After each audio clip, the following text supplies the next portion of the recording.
Alright guys, TacticalRab back again today. Hope you're doing well and enjoying your day so far. The qualifiers for Major 4 have begun, and it's Vegas Legion putting down the gauntlet to their opposition, especially Minnesota Rokkr, in terms of champs qualification, coming out swinging here in their first game. A big one up against the Boston Breach. Their SMGs delivered, Standy with a 1.3. Big signs for this Vegas team that Clayster is again taking it to a new level with this new transition and actually making them a serious contender. Very much enjoyed your thoughts in the comments below. Hit the like button if you enjoy. Subscribe if you're new as always, I'd greatly appreciate it. Plenty to dive into. Firstly, if I want to zoom out it from the Minnesota Rokkr, this is their beautiful stage for their Wisconsin events coming up tomorrow. The Rokkr home series, of course, some of the casters are out there and they're getting ready to go for what could be a big couple of days for them. They play Florida and they play Los Angeles Guerrillas tomorrow, and that's going to be huge for them, right, after what's happened here with Vegas today, to ensure they bounce back well from an absolutely tragic stage, the worst in CDL history, right, that we saw, right, back in during the Major 3 cycle, 4 in 18 map count or whatever, the worst we've ever seen. Even Legion didn't do that when they were absolutely terrible, and they're certainly also the moment. So big series to come. Obviously beautiful setup that they've got there, so hopefully everyone in attendance has a great time. Now these were the standings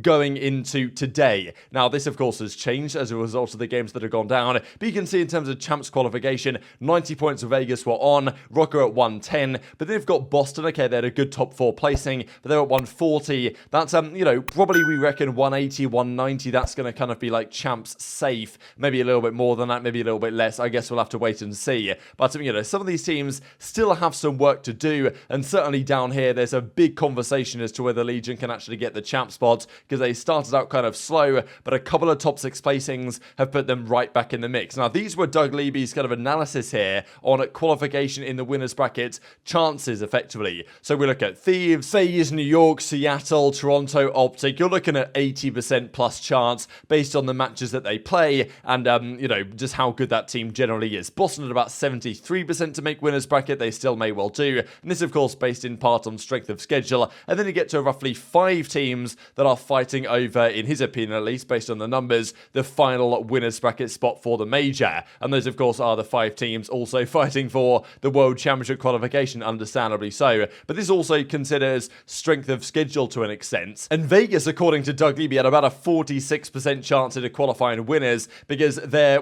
set of schedule isn't incredibly easy, but it's also not particularly difficult, all things considered. And today was one of their harder games, I thought. And this result today will certainly start things off nicely in their favour. Game 1 was absolutely absurd. And this is where TJ Halley finally came into his own. We know with this Vegas team the entire season, the SMGs have been a big question mark. They've rarely delivered that much the entire season. When they had Prolute, he was okay, but wasn't particularly good. TJ's been good in Search and Destroy. In fairness, one of the better Search and Destroy players in the league all year long, TJ Halley. But in the respawns, he's been a consistent 0.9. But this series, especially Game 1, the rest of the series wasn't so good, but Game 1 he really delivered. Went 38 in 24 here, I believe, as they somehow won this. I mean, TJ went massive right. We just rewind this. TJ was the only man still here. It looked like Boston had the Game 1 signed, sealed, and delivered. Beans got a couple of nice kills. Then he goes down because TJ finds 1, finds 2 on Vivid, and then Beans goes Charles out, and Standy gets him weak. TJ gets the trade, and, you know, they somehow win this as well. Standy comes to spawn, lands a grenade. I mean, it was the SMGs here, Standy and TJ,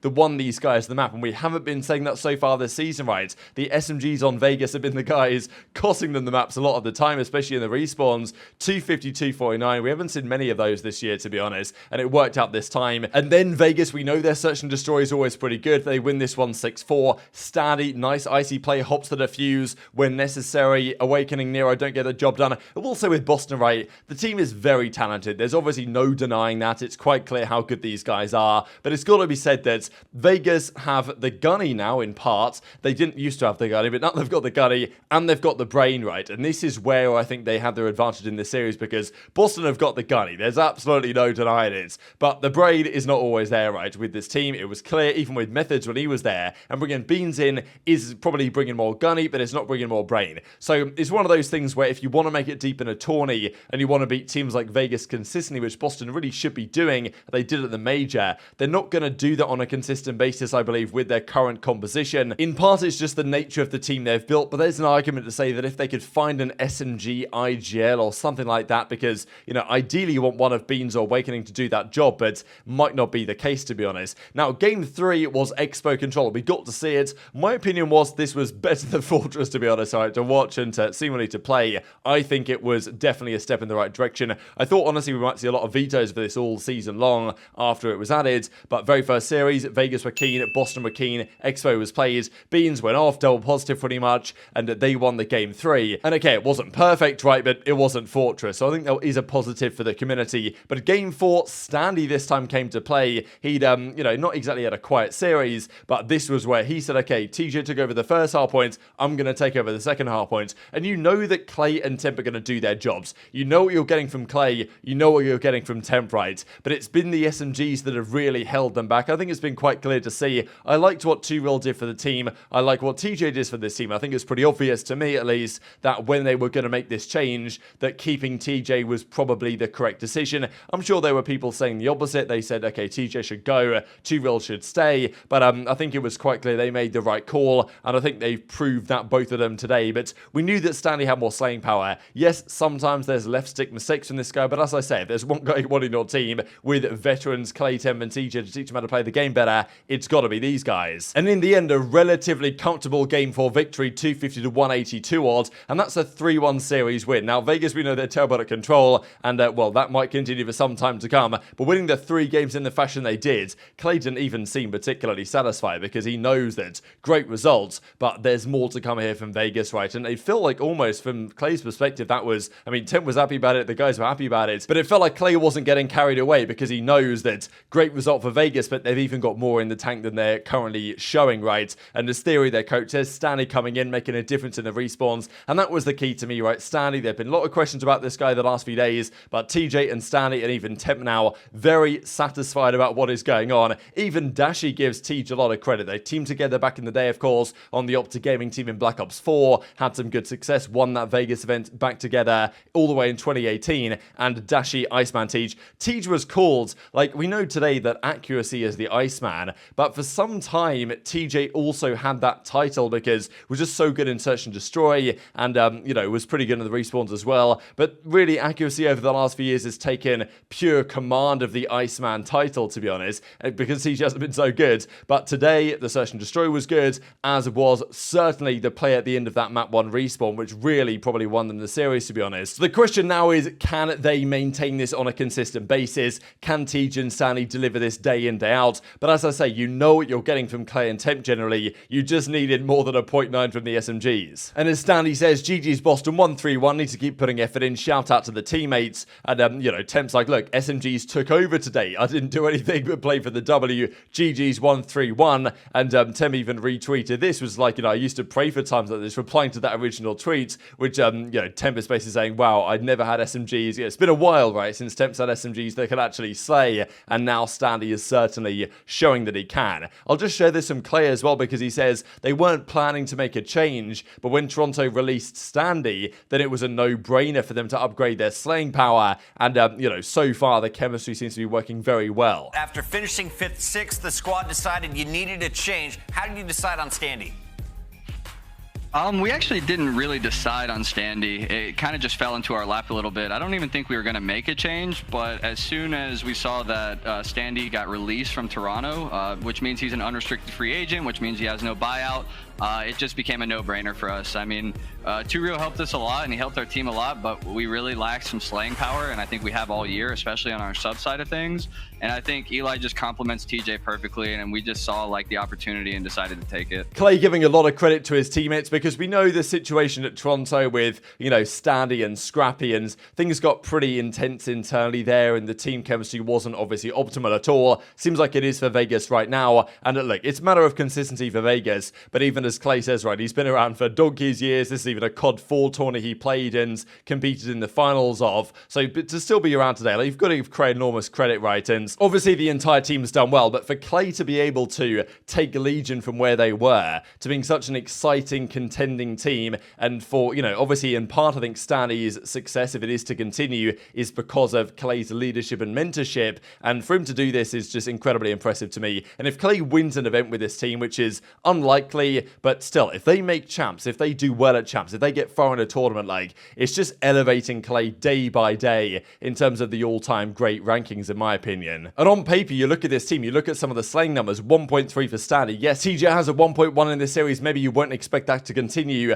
but even if you get something like this in every other series, Vegas are going to be a serious threat, and it's exciting to see for the competitiveness of the league, and Rokkr will need to respond, as potentially even will Boston. They're not too far ahead, to be honest, in terms of chance for qualification. Now, this series was a speedrun. Couldn't believe my eyes, to be honest. Los Angeles Thieves versus London. I thought London would come up with some sort of honeymoon period. I thought Thieves would win, for sure, but I mean, man, they got bodied, blown off the face of the earth here, to be honest. It was 250-100 game 1. Game 2 was a 6-0 whitewash. Now, Drazah went 11-0, undefeated or unkillable, effectively. Kenny got 0 kills. It was funny in a way that Drazah, I mean, great play, honestly, from Drazah here to win this round, but Kenny went 0-5, I believe. Drazah went 11-0, but Kenny still dropped a 1.6 in the series, and that shows how much Kenny was frying in some of these respawns here. So 11-0 for Drazah. Like, I mean, man, London just looked woeful, to be honest, and then the final map of this here was a quick 3-0, so this was just so brutal for the London side. Even Paulx here was in the chat saying the V-line was calling. What he means by this, I believe, is that his Lion-Man card wasn't good. His numbers on the Lion-Man card weren't good,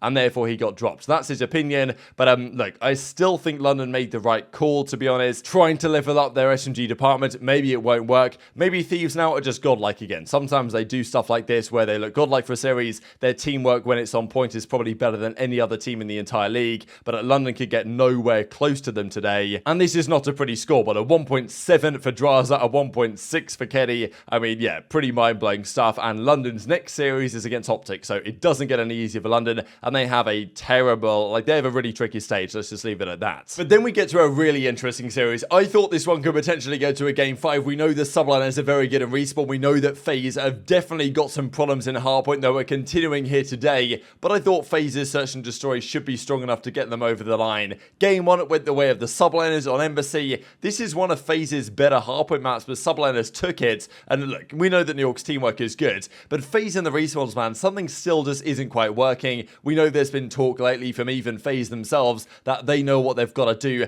They've got to make Cellium get more time, and this map Cellium did have more time, but still, it didn't quite work out for them in the same way. They've been trying to make some transition to change things. It might take some time, but the respawn has certainly not been quickly fixed here, because they lost the game 1. They do catch up in the game 2. This was actually kind of absurd here from Skies. Don't know if you guys have seen this one before. Look at this wallbang from Skies over inside the kitchen. Lays down here between these barrels. Bangs Simp through behind the kind of desk there, I guess. And, well, that was a kill that he got. But unfortunately for him, Subliners lost the round regardless. Go down. Well, it goes 1-1 in the series. Then the control. Simp was going off. Simp on this map is crazy good, to be honest. Priest got gunned to bed. And, yeah, that was a quick 2-1 advantage. It was pretty competitive, to be fair. But FaZe were just about too strong. And it felt like, okay, FaZe are back in business. They've won the search, won the control. They're going to find a way in 4 or 5 to get this job done. But game 4, again, they had their chances here, FaZe. There were some great moments from FaZe in this game. aBeZy especially. aBeZy is still, for me, the MVP of the season. This guy is absurdly good when he's on point. Had a rough map 5, though, it's got to be said.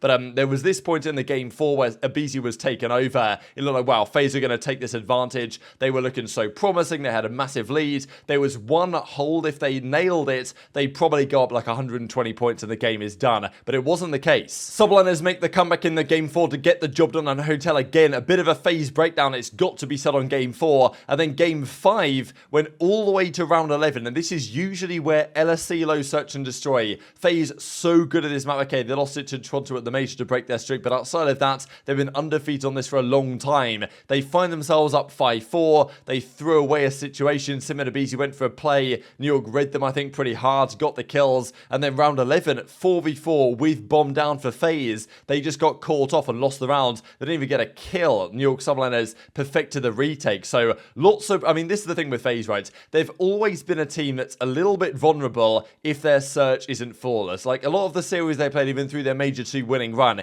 if they didn't win every search, which they did, they would have gone out much earlier in the tournament because their respawn has been suspect for a long time. Today they go 0-2 in hardpoint to Subliners, which you're not going to win every single search you play. It's just how it is. You can't afford to do that if you're FaZe. And look, Subliners might be back. I think they're still a team with a lot of potential here, but this is concerning for FaZe for sure. And they didn't look like they were were having fun, to be honest. I mean, you look at their kind of webcams, look at their POVs, like, they just looked annoyed. After they lost the game one, they looked annoyed. Even after their winning maps, they looked annoyed. And certainly after the final map of the series. So there's something on in that FaZe camp right now. Monster series from Priester and Kismet, and Slasher has a 0.7, really rough one for him. And it's got to be said, if there is one S-tier team in the game right now, it is certainly not FaZe, and it's certainly Toronto Ultra, I would say. But very much intrigued to your thoughts in the comments. Hit the like button if you enjoyed. Subscribe if you're new. Take care, and I'll see you next time.